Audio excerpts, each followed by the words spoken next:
Let's look at this data set of the prices of used cars in 2005.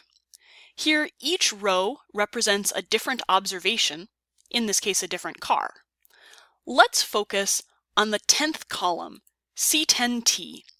That tells whether each car has cruise control or not. The T after C10 indicates that this variable is tabular or categorical.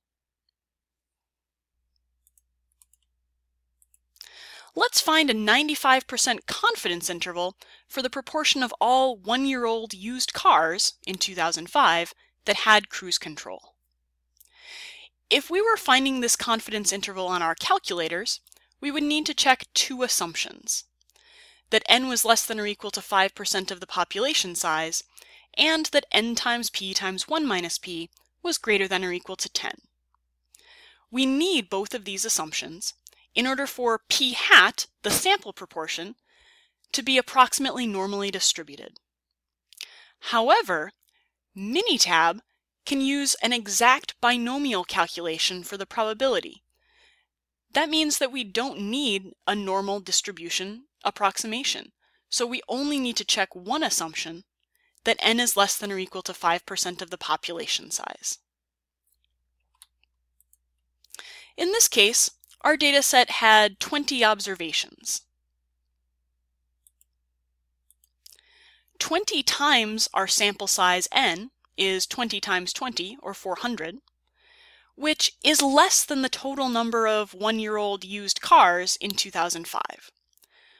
That means that 20 times n is less than or equal to the population size, so n, our sample size, is less than or equal to 5% of the population size. So we can go ahead and use Minitab to compute a confidence interval for our population proportion p.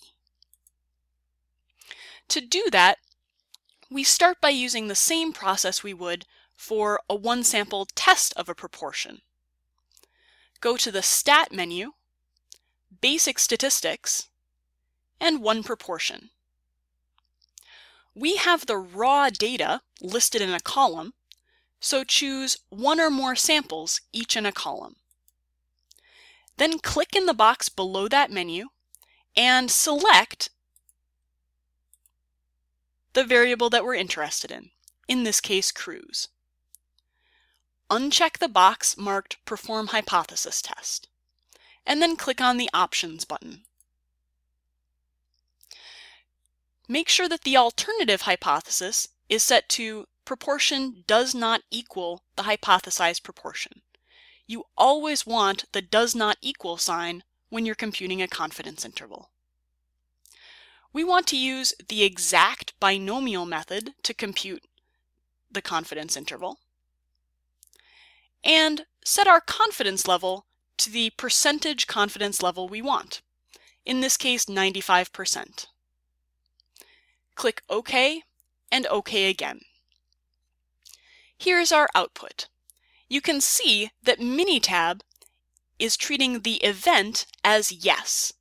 That means that each car that had cruise control equal to yes in our dataset was treated as a success. So P was the proportion of cars that had cruise control. You want to make sure that this agrees with the way you set up your P when you were setting up what confidence interval you wanted. In this case, it does, so we can interpret our confidence interval, which is listed here.